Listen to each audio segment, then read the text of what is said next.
Hey everyone, welcome back to Corporate Decoder, the place where we unpack the hidden stories within financial reports.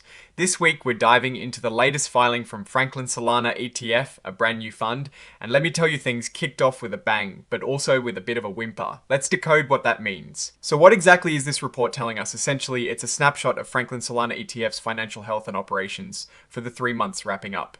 This is a bit unique because this fund is super new. It officially got started on the 22nd of September, just a little over a week before this report's end date. So we are talking about the absolute beginning of its life. This fund is designed to track the price of Solana, a popular digital currency. Think of it like a digital gold ETF, but for Solana. The idea is that you can invest in the performance of Solana without actually having to buy and hold the cryptocurrency yourself, which can be a hassle. This whole operation is managed by Franklin Holdings LLC, and it's set up as a trust. Then a fund that is part of that trust. It's a bit of a structure, but the main thing for us is the fund itself, Franklin Solana ETF. They are aiming to reflect Solana's price and even earn staking rewards, which is like earning interest on your crypto holdings by helping to secure the network. Now let's get to the numbers for the period ending the 30th of September 2025. The combined statement of assets and liabilities shows a total asset value of exactly $100,000. This is all cash right now. They have zero investment in Solana at fair value and zero cost. This makes sense since they just started. Each share is valued at $25. They issued 4,000 shares, so 4,000 shares multiplied by $25. Per S-Hair gives us that $100,000 total. It's a clean start, but it's crucial to remember this is before any real trading or investment activity. Looking at the cash flow, we see proceeds from the creation of units totaling $100,000. This is pretty straightforward. It's the money they got from selling those initial shares we just talked about. So the money came in through financing activities, essentially the initial investment. The statement of changes in net assets echoes this. Net assets at the beginning of the period was zero since it was effectively their start date on the 22nd of September, but then they had contributions for shares issued bringing in $100,000. So the total net assets at the end of September were also $100,000. All 4,000 shares were issued during this very short period. For the duration of this report, no operations had really begun to produce income or losses. Diving into the notes is like getting the backstage tour. We learned that the trust was actually formed way back on the 10th of February of 2025, but the fund itself, the Franklin Solana ETF, only kicked off operations starting the 22nd of September 2025. This is important. It means a lot of the setup and planning happened way before they started trading. This part is really interesting. Franklin Resources Incorporated, someone very close to the sponsor, purchased those initial 4,000 shares for $100,000 at $25 a pop. This is called the initial seed shares. This sounds like the sponsor is injecting initial capital to get things going. What is a bit confusing is that the report also states on the 26th of November 2025 these initial shares were redeemed, and then the same investor bought creation units. This makes it clear that those initial $100,000 were a temporary seed that got replaced by a much larger transaction. This is a good sign for investors. The report explicitly states that the sponsor, the main company behind this fund, will cover all the costs related to setting up the trust and the initial offering. They are not going to ask investors to pay for those startup expenses. That's a responsible way to start. Now for the big picture risk, as of the 30th of September, the fund hadn't fully started its investment operations. It was holding cash from that initial seed money, but they plan to hold primarily Solana and cash. This means their entire value is directly tied to how well Solana performs. If Solana's price drops significantly, the value of the fund shares will drop significantly too. The report mentions Solana has been very volatile. This means big price swings up and down.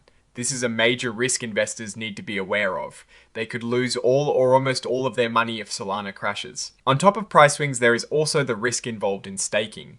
Staking is how they plan to earn extra rewards on the Solana they hold. But if something goes wrong with the network, or if the fund does something incorrect while staking, they could lose some of their Solana tokens.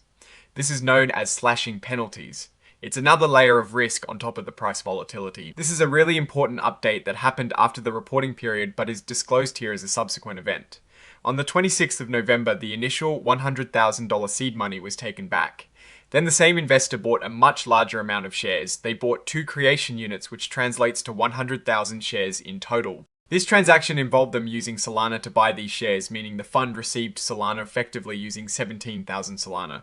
This indicates the fund is now actually holding Solana and moving beyond just cash. And here is the actual purchase. The fund used the money from that big creation unit transaction to buy 17,000 Solana for over $2.3 million. This is where the fund really starts acting like an investment fund, holding the underlying asset. It's a significant move from holding just $100,000 in cash. The fund itself did not pay for the transaction costs on this purchase. Those were covered by the investor. That's a nice little perk for the fund. And finally, the big moment for investors' shares of this fund officially started trading on the 3rd of December 2025. So this report covers the very beginning, the setup and the initial capital injection before the public could actually buy and sell shares on the market. Moving on to the management's discussion, this section is where the company talks in plain English about their situation.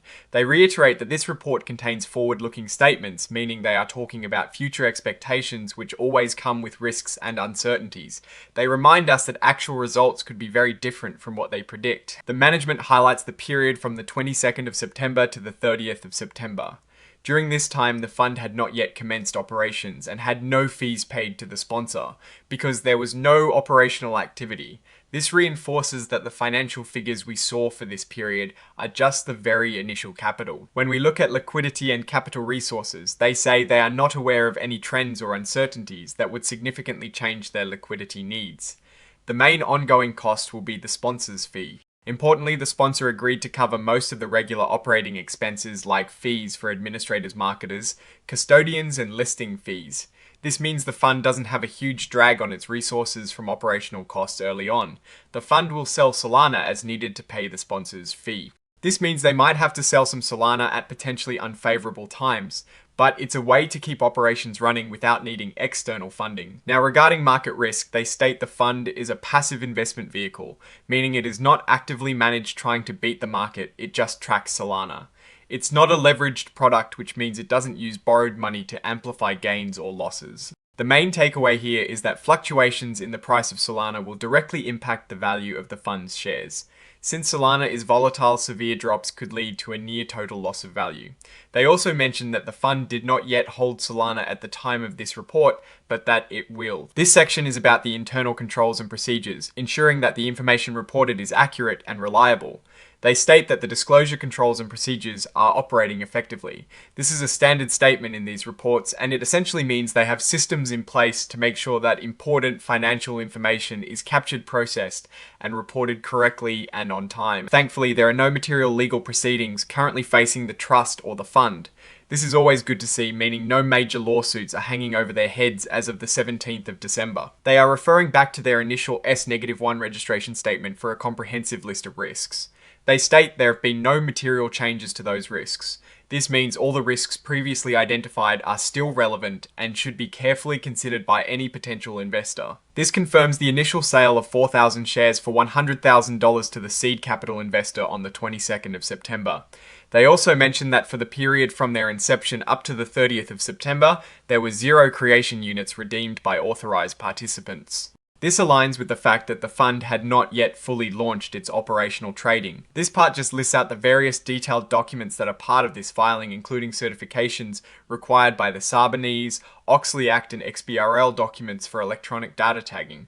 It's like the appendix of the report. So what is my take on all of this? What is the story here? Franklin Solana ETF is a brand new fund with a very clear objective tracking Solana. They got started with a modest initial seed capital that was quickly replaced by a much larger investment that allowed them to acquire a significant amount of Solana. The sponsor Franklin Holdings LLC seems to be covering initial setup costs, which is a positive. The fund has strong contractual agreements where the sponsor handles most of the ordinary expenses, shielding the fund and its investors from those immediate operational burdens. However, the elephant in the room is undeniable. The entire value of this fund is tied to Solana, and Solana is known for its extreme volatility. The report itself admits this. While the fund aims to reflect Solana's performance and even earn staking rewards, these are subject to major risks like price crashes and slashing penalties. The fact that they did not actually hold Solana on the 30th of September, but then subsequently purchased a large amount means that the true operational phase of this fund really began after this reporting period. The value of the shares and the fund's success will entirely depend on the performance of Solana in the coming months and years. This is not a stable, slow growth investment, it is a high, Risk high reward play directly linked to a single cryptocurrency. Investors need to be very comfortable with the potential for significant losses while also embracing the potential for significant gains if Solana performs exceptionally well. Alright, that is our breakdown of the Franklin Solana ETF's initial filing. What is your take on these numbers and when they signal for the company's future? Drop your thoughts in the comments. If this analysis was valuable, hitting that like button really helps, and subscribe for more deep dives. Don't forget to check out the Discord in the description. Thanks for watching. See you next time.